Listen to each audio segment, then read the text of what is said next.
Vasistha continued.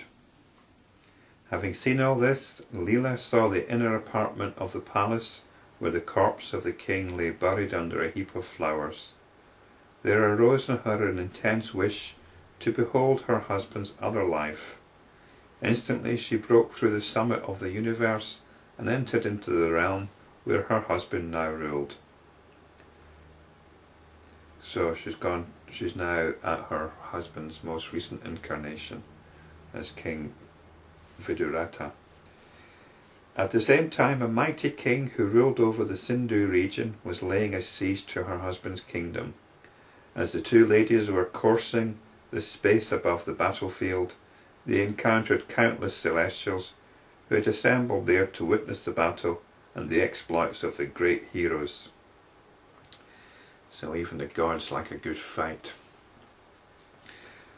Rama asked, "Holy One, tell me who is a hero among soldiers and who is a beast or a war criminal."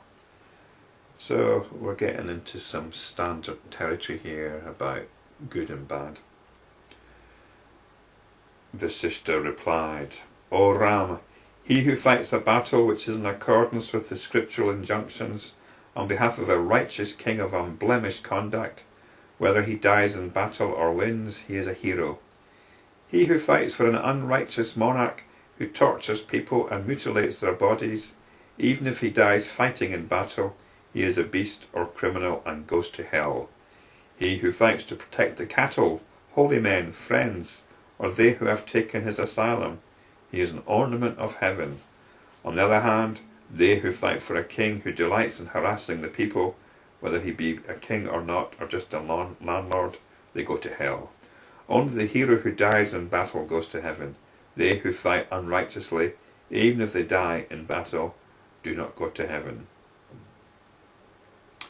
O Ram, still standing in the sky, Lila saw the two great armies closing in on each other, ready to engage themselves in battle.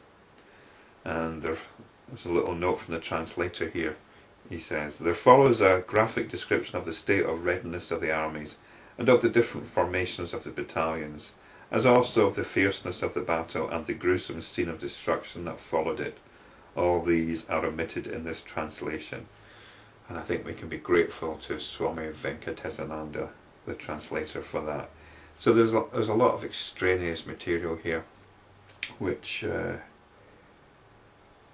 gets added in.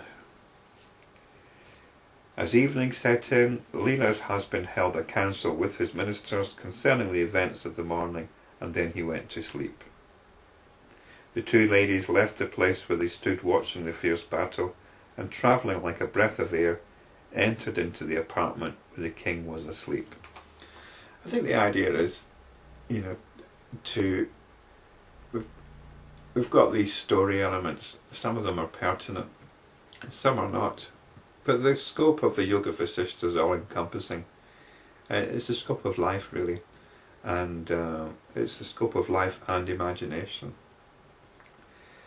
And yet, every now and again, it reminds us what the reality is. The reality. I'm tempted to say the reality underpinning that, but there's no reality underpinning it. There just is the one consciousness. It's like saying, is the hand the reality underpinning the fist? Here's the fist, here's the hand. Is the hand the reality of the fist?